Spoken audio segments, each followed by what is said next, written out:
नमस्ते। आज हामी एउटा यस्तो कथा हेर्दैछौँ जहाँ एउटै परिवारभित्र 3 पुस्तामा यति धेरै परिवर्तन आयो कि सुन्दा पनि अचम्म लाग्छ। यो कथा खासमा ग्रामीण नेपाल कसरी द्रुत गतिमा बदलिरहेको छ भन्ने एउटा ऐना जस्तै हो। सोच्नुहोस् त, एउटै मान्छेको जीवनकालमा यो दुनियाँ कतिसम्म बदलिन्छ होला? यो प्रश्नको उत्तर खोज्न आउनुहोस् हामी एउटा परिवारको यात्रामा डुबौँ। उनीहरूको कथाले हामीलाई नेपालको यो तीव्र परिवर्तनको भित्री तहसम्मै पुर्याउनेछ। यो प्रस्तुतिमा हामी ग्रामीण नेपालको एउटा परिवारको यात्रालाई हेर्नेछौँ। उहाँहरूको कथालाई एउटा झ्याल सम्झिनुहोस्, जहाँबाट हामी पूरै नेपाली समाजमा, खास गरी सामाजिक र आर्थिक क्षेत्रमा कस्तो आँधीबेहरी जस्तो परिवर्तन आइरहेको छ भनेर निहाल्न सक्छौँ। ल, सुरु गरौँ पहिलो खण्डबाट। यहाँ हामी हेर्नेछौँ उहाँहरूको काम गर्ने तरिकामा आएको त्यो ठूलो बदलाव। खेतको कामबाट सुरु भएर अफिसको जागिरसम्मको यात्रा। अब यो परिवर्तनलाई अझ राम्ररी बुझ्नलाई हामी यसलाई 3 भागमा बाँडेर हेरौँ है त। पहिलो हजुरबा हजुरआमाको पालो, त्यसपछि आमा बुबाको पालो र अहिले आजको पुस्ता। यसो गर्दा परिवर्तन कति छिटो र कुन दिशामा गयो भन्ने कुरा छर्लङ्ग हुन्छ। यसबारेमा परिवारकै एक सदस्यको भनाई कति मार्मिक छ सुन्नुस् त। उहाँ भन्नुहुन्छ, हाम्रो पालामा गाई गोरु पाल्नु भनेको दूधको लागि मात्रै कहाँ हो र, खेत जोत्न अनि मलको लागि पनि चाहिन्थ्यो। तर अहिले त जता हेर्यो त्यतै ट्र्याक्टर मात्रै देखिन्छ रे, कस्तो ठूलो फड्को। भनेपछि परिवारको आर्थिक जीवनमा त गज्जबकै फेरबदल आयो। हजुरबाको पुस्ता त पुरै भनौँ न आफ्नो गुजाराको लागि मात्र गरिने खेतीपातीमा निर्भर थियो। तर आमा बुबाको पुस्ताले के गर्यो भने खेतीपातीलाई पनि सँगसँगै लग्यो अनि अफिसको जागिर पनि सुरु गर्यो। अब यो पेशामा यत्रो परिवर्तन कसरी आयो त? यसको पछाडि एउटा अर्को ठूलो कारण थियो, शिक्षा।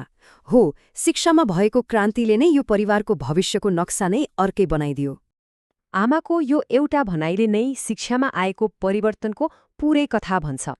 उहाँ भन्नुहुन्छ, मेरो बुबाले त गुरुको साथ लागेर कखरा सिक्नुभयो, मैले सरकारी स्कुलमा पढेँ अनि तिमीहरू अहिले निजी स्कुलमा पढ्छौ। सोच्नुस् त, गुरु शिष्य परम्पराबाट सुरु भएको यात्रा केही दशकभित्रै सरकारी र निजी स्कुलसम्म आइपुग्यो।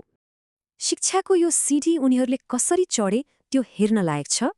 पहिलो खुट्किलोमा हजुरबाको पुस्ता, उहाँहरूले परम्परागत गुरु शिष्य परम्पराबाट अक्षर चिन्नुभयो। दोस्रो खुट्किलोमा आमा बुबाको पुस्ताले सरकारी स्कुलमा औपचारिक शिक्षा पायो। अनि तेस्रो र सबैभन्दा माथिल्लो खुट्किलोमा आजको पुस्ता छ, जो निजी स्कुल पढ्दै विदेशमा अवसर खोजिरहेको छ। काम र शिक्षाको कुरा त भयो, अब हेरौँ सबैभन्दा रोचक पाटो, उहाँहरूको दैनिक जीवन रहनसहन कसरी बदलियो। यो परिवर्तन त साँच्चीकै नाटकीय छ। हजुरआमा भन्नुहुन्छ, हाम्रो पालामा न चर्पी थियो, न धाराको पानी, न त स्वास्थ्य चौकी नै। सुन्दा कस्तो अचम्म लाग्छ है। आज हामीलाई एकदमै सामान्य लाग्ने यी कुराहरू त्यति बेला थिएनन्। यसबाटै थाहा हुन्छ कि पछिल्लो पुस्ताले कति ठूलो परिवर्तन देख्यो भनेर। घरभित्रैकै कुरा गर्दा एउटा ठूलो परिवर्तन खाना पकाउने तरिकामा आयो। हजुरआमाको पालोमा धुवाँ खाँदै दाउरा बाल्नु पर्थ्यो। तर आमाको पालोसम्म आइपुग्दा बायोग्यास र एलपिजी ग्यास आयो। यसले उहाँहरूको दैनिकी, स्वास्थ्य र समय सबै बचायो। अब यातायातको कथा सुनौ, यो पनि कम रोचक छैन। पहिलो पुस्ता यानि हजुरबाको पालोमा घोडा नै थियो मुख्य सवारी साधन। सोच्नुस् त, कति लामो र गाह्रो हुन्थ्यो होला यात्रा।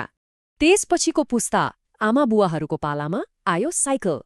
साइकलले त गाउँघरमा एक किसिमको क्रान्ति नै ल्याइदियो। यताउति जान धेरै सजिलो भयो। र आजको पुस्ता, उनीहरू त मोटरसाइकलमा हुइङ किन्छन्। यो खालि छिटो दौड्ने कुरा मात्रै होइन नि, यो त आर्थिक अवस्था सुधारिएको र नयाँ नयाँ अवसरहरूको ढोका खुलेको सङ्केत पनि हो। बुबाको एउटा कुराले भने मलाई निकै छोयो। उहाँ भन्नुहुन्छ, हाम्रो पालामा त अम्खोरामा पानी खाइन्थ्यो, अहिले त बोतलको पानी किन्नुपर्छ। फरक देख्यौ? यो अम्खोरा र बोतलको मात्रै कुरा होइन, यो त हाम्रो समाज कसरी बदलियो भन्ने कुरा हो। पहिला समुदायको साझा सम्पत्ति मानिने पानी आज बजारको वस्तु बनेको छ। अनि त्यसपछि त आयो प्रविधिको बाढी नै। मोबाइल फोन, ल्यापटप, इन्टरनेट अनि फेसबुक, टिकटक। एक पुस्ता अगाडि त यस्तो होला भनेर कसले सोचेको थियो होला र? यी कुराहरूले त मान्छेले एक अर्कासँग कुरा गर्ने तरिका, सूचना पाउने तरिका सबै थोक्ने उथलपुथल पारिदियो। ल, यति सबै कुरालाई एकै ठाउँमा राखेर हेर्दा के देखिन्छ त? 3 पुस्तामा भएको यो परिवर्तन लगभग सीधा रेखामा अगाडि बढेको जस्तो देखिन्छ। कामधन्दा खेतीपातीबाट बढेर अरूतिर पनि फैलियो।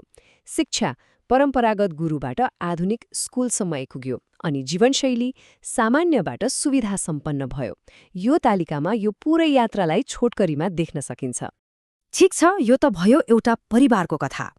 तर यो कथाको अर्थ के हो त? यसले पुरै देशको बारेमा के बताउँछ? वास्तवमा यो परिवारको अनुभव भनेको ग्रामीण नेपालको एउटा सानो तर शक्तिशाली तस्बिर हो।